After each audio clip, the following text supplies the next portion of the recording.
حضرت عمر رضی اللہ عنہ کا اسلام قبول کرنا۔ ابتدائی حالات۔ حضرت عمر بن خطاب رضی اللہ عنہ قریش کے ایک معزز اور طاقتور خاندان بنو عدی سے تعلق رکھتے تھے۔ آپ اپنے زمانے میں قوت، شجاعت، فیصلہ سازی اور فصاحت و بلاغت کے لیے مشہور تھے۔ اسلام سے قبل آپ کا شمار قریش کے ان افراد میں ہوتا تھا جو نہ صرف اپنی طاقت اور رعب رکھتے تھے بلکہ عرب کے قدیم رسم و رواج کے سخت ترین محافظ بھی تھے۔ آپ کا مزاج سخت اور غیرت مندانہ تھا، کمزوروں پر ظلم کرنے کے بجائے ان کی حمایت کرتے۔ مگر اسلام کے ابتدائی دنوں میں جب مکہ کے چند افراد نے نبی کریم پر ایمان لایا تو آپ کو یہ تحریک قریش کی اجتماعی روایات اور بت پرستی کے خلاف بغاوت محسوس ہوئی۔ اسلام دشمنی کا مرحلہ۔ اسلام کے ابتدائی دور میں آپ سخت ترین مخالفین میں شامل تھے۔ آپ کے نزدیک یہ ایک خطرہ تھا کہ قریش کے نوجوان محمد کی دعوت پر لبیک کہہ کر اپنے آباء و اجداد کے دین کو چھوڑ دیں۔ اسی دشمنی کے تحت آپ نے نہ صرف مسلمانوں کو ستایا بلکہ ان کے خلاف سخت رویہ اختیار کیا۔ روایتوں میں آتا ہے کہ ایک مرتبہ آپ نے یہ عزم کیا کہ محمد کو ختم کر کے قریش کو اس فتنے سے نجات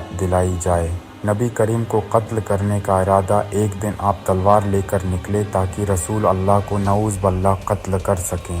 راستے میں ایک شخص نعیم بن عبداللہ سے ملاقات ہوئی۔ اے عمر، کہاں جا رہے ہو؟ محمد کو قتل کرنے جا رہا ہوں۔ پہلے اپنے گھر والوں کو سنبھالو۔ تمہاری بہن اور بہنوئی دونوں محمد پر ایمان لا چکے ہیں۔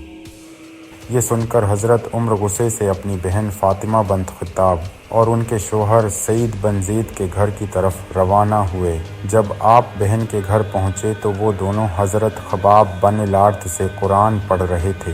حضرت عمر کے آنے کی آہٹ پا کر خباب بن الارت چھپ گئے اور بہن نے قرآن کے اوراق سنبھال لیے، مگر حضرت عمر نے کچھ آواز سنی اور اندر داخل ہو کر بہن اور بہنوئی سے جھگڑا شروع کر دیا۔ تم دونوں بھی اس نیا دین قبول کر بیٹھے ہو؟ ہاں، ہم نے محمد پر ایمان لایا ہے۔ یہ سن کر حضرت عمر نے بہنوئی کو مارنا شروع کر دیا۔ بہن آگے بڑھیں تو آپ نے ان کو بھی زخمی کر دیا۔ ان کے چہرے پر خون بہنے لگا۔ عمر، جو چاہے کر لو، ہم اسلام کو نہیں چھوڑیں گے۔ یہ الفاظ حضرت عمر کے دل پر بجلی کی طرح گرے۔ ان کی غیرت اور انصاف پسندی نے جھنجھوڑ دیا۔ وہ صحیفہ دکھاؤ جو تم پڑھ رہے تھے۔ تم ناپاک ہو، اس کو ہاتھ نہیں لگا سکتے۔ پہلے غسل کرو۔ غسل کے بعد حضرت عمر نے قرآن کے اوراق کھولے۔ اس میں سورۃ طہ کی آیات لکھی تھیں۔ طہ ما انزلنا علیک القرآن لتشقی الا تذکرۃ لمن یخشی تنزیلا ممن خلق الارض والسماوات العلی۔ یہ آیات پڑھتے ہی ان کے دل کی دنیا بدل گئی۔ وہ الفاظ ان کے دل پر ایسا اثر ڈال رہے تھے جیسے روشنی اندھیروں کو چیر کر راستہ بنا رہی ہو۔ یہ کلام انسان کا نہیں ہو سکتا۔ محمد واقعی اللہ کے رسول ہیں۔ اس کے بعد حضرت خباب بن الارت باہر آئے اور کہا، اے عمر، سن لو، رسول اللہ صلی اللہ علیہ وسلم نے دعا کی تھی، یا اللہ، اسلام کو عمر بن خطاب یا عمر بن ہشام ابو جہل کے ذریعے طاقت عطا فرما۔ لگتا ہے کہ یہ دعا تمہارے حق میں قبول ہو چکی ہے۔ حضرت عمر فوراً نبی کریم کے پاس پہنچے جو اس وقت دار ارقم میں صحابہ کے ساتھ موجود تھے۔ حضرت حمزہ رضی اللہ عنہ نے کہا، اگر یہ بھلائی کے ارادے سے آیا ہے تو خیر، ورنہ اسی کی تلوار سے اس کا سر اڑا دیں گے۔ حضرت عمر اندر داخل ہوئے تو نبی کریم نے ان کی تلوار دیکھی اور فرمایا، اے عمر، کب تک تم اسلام کے خلاف رہو گے؟ حضرت عمر نے عاجزی سے کہا، یا رسول اللہ، میں ایمان لایا کہ اللہ کے سوا کوئی معبود نہیں اور آپ اللہ کے رسول ہیں۔ یہ سن کر سب صحابہ اللہ اکبر کہہ اٹھے۔ مکہ کی فضا گونج اٹھی۔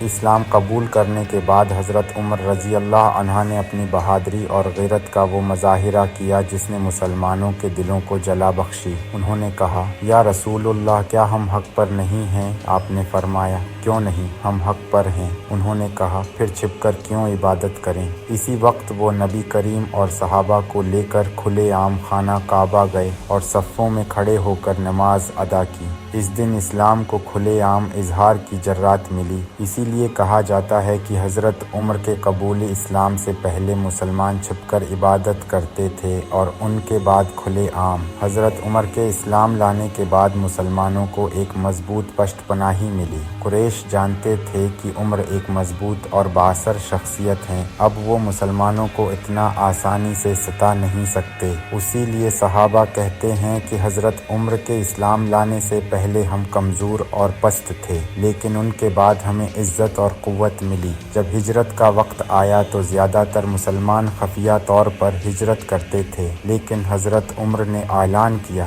جو چاہے اپنی ماں کو رلانا چاہتا ہے، بیوی کو بیوہ اور بچوں کو یتیم کرنا چاہتا ہے تو کل فلاں مقام پر آ جائے، میں وہاں سے ہجرت کے لیے روانہ ہوں گا۔ کوئی بھی مقابلہ کرنے کی ہمت نہ کر سکا۔ اس جرات سے مسلمانوں کے حوصلے بلند ہوئے۔ حضرت عمر کے اسلام لانے کا اثر صرف ایک شخص کے ایمان تک محدود نہ رہا، بلکہ پورے اسلامی معاشرے کی بنیاد میں طاقت اور جرات شامل ہو گئی۔ آپ نے نہ صرف اسلام قبول کیا بلکہ اپنی پوری زندگی اسلام کی خدمت، عدل و انصاف کے قیام اور دین کے فروغ کے لیے وقف کر دی۔ آپ کے اسلام قبول کرنے کا یہ واقعہ ہمیں یہ سبق دیتا ہے کہ اللہ جب کسی کو ہدایت دینا چاہتا ہے تو اس کے دل کو بدل دیتا ہے۔ وہی عمر جو اسلام کے سب سے بڑے دشمن تھے، اسلام کے سب سے بڑے سپاہی اور عدل کے علمبردار بن گئے۔